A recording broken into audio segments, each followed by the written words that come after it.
Afternoon everyone. Last class में हमने जो सिंधु घाटी सभ्यता है उसका जो स्थल है, प्रमुख स्थल, वो हमने देख लिया था। ये हमारे यूपीएससी, एमपीपीएससी, एमपीएसआई है ना, और पटवारी एंड ऑल स्टेट एग्जाम हो, उसके लिए जो सिंधु घाटी सभ्यता है उससे क्वेश्चन आते हैं। आज हम सिंधु घाटी सभ्यता के अंतर्गत उनका जो सामाजिक जीवन था वो कैसा था, उनमें भोजन कैसे करते थे, है ना, सामाजिक संगठन में क्या था, परिवार कैसा था, देह संस्कार कैसे होते थे, मनोरंजन के साधन क्या थे, वेशभूषा कैसी थी, है ना। तो सबसे पहले हम सामाजिक संगठन देखते हैं। तो समाज क्या था, 4 भागों में विभाजित था। जैसे हमारे यहाँ पे क्या है, अभी वर्तमान में है हिंदू है, मुस्लिम है, सिख है, ईसाई है ना। वैसे ही पहले क्या समाज 4 भागों में विभाजित था। विद्वान थे जिसको क्या पुरोहित बोलते थे, है ना, पुरोहित। और सेकंड थे योद्धा वर्ग के व्यक्ति थे। तीसरे थे व्यापारी वर्ग के। और फोर्थ थे श्रमिक वर्ग के, मतलब ये सेवा का काम करते थे और ये व्यापार करते थे और ये क्या युद्ध करते थे, है ना। और परिवार कैसा था, परिवार मातृ देवी की पूजा एवं मोहरों के साक्ष्य से क्या पता चलता है कि जो परिवार था वो मातृ सत्तात्मक था। अभी जो वर्तमान में हमारा जो समाज है वो क्या है, पितृ सत्तात्मक। कौन सा है, पितृ सत्तात्मक समाज है।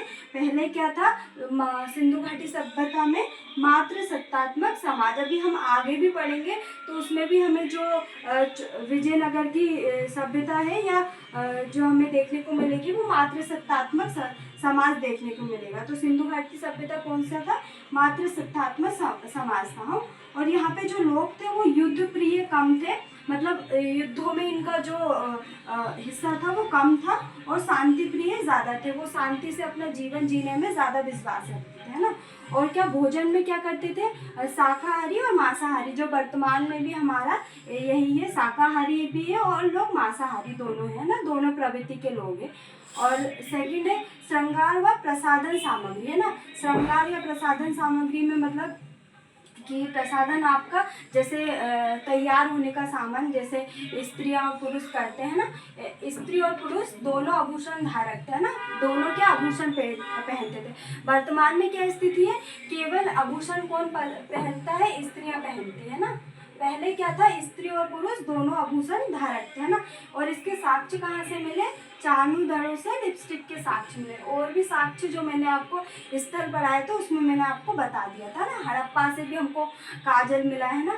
और वेशभूषा कैसी थी, सूती और ऊनी वस्त्रों का प्रयोग किया जाता है। वर्तमान में भी हम सूती, ऊनी और अनेक वस्त्रों का प्रयोग करते हैं ना। सिंधु घाटी सभ्यता में क्या सूती और ऊनी वस्त्रों का प्रयोग किया जाता था ना। और मनोरंजन में क्या करते थे, ये चौपड़ व पासा खेलते थे। क्या इनका क्या, चौपड़ एक खेल था जो महाभारत के युद्ध में खेला गया था ना। महाभारत में क्या खेला गया था, उसको क्या बोलते हैं, चौपड़। और पासा भी खेलते थे ना।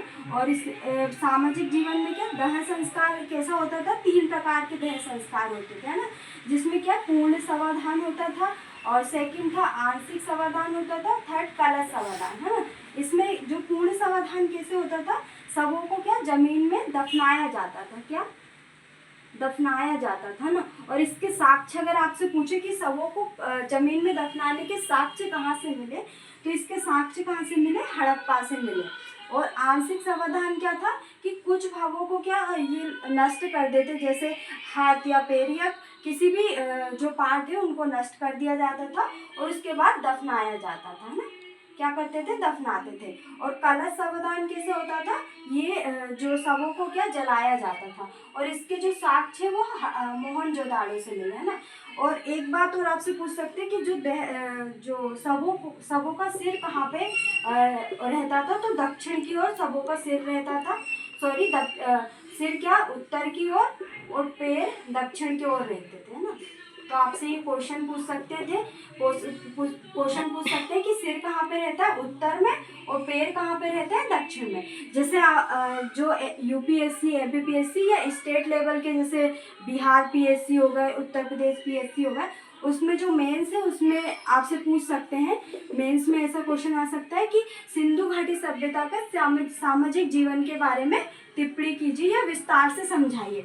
तो आप ये पॉइंट लिख सकते हैं कि सामाजिक संगठन में क्या था, परिवार कैसा था, है ना, और परिवार कैसा था, और देह संस्कार क्या था, भोजन कैसा था ना, श्रृंगार और प्रसाधन सामग्री क्या थी, वेशभूषा क्या थी, और मनोरंजन के साधन क्या थे। आप ऐसा लिख सकते हैं।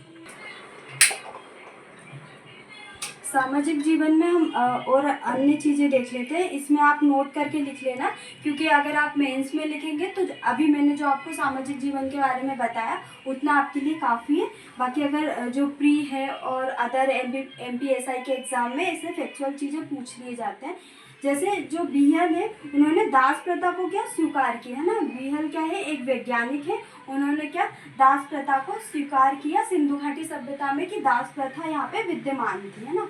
और क्या लोगों को गणित, धातु, मापतोल प्रणाली आदि, ग्रह नक्षत्र आदि से क्या परिचित थे। मतलब वो गणित को भी जानते थे, धातु निर्माण को भी जानते थे, मापतोल प्रणाली को भी जानते थे, जिसमें मैंने मापतोल प्रणाली में आपको 16 के गुणांक में होते थे, ये चीज़ें मैंने आपको बता दी है ना। और इसके साक्ष्य भी हड़प्पा, मोहनजोदाड़ो से भी मिले, है ना हमें। और नेक्स्ट है हड़प्पा से कब्रिस्तान में क्या 837 मिला। आपसे ये पूछ सकते हैं कि हड़प्पा से कौन से कब्रिस्तान मिले, तो 837, जिसमें 37 क्या कब्रें मिली, और लोथल व कालीबंगा से भी क्या कब्रिस्तान मिले।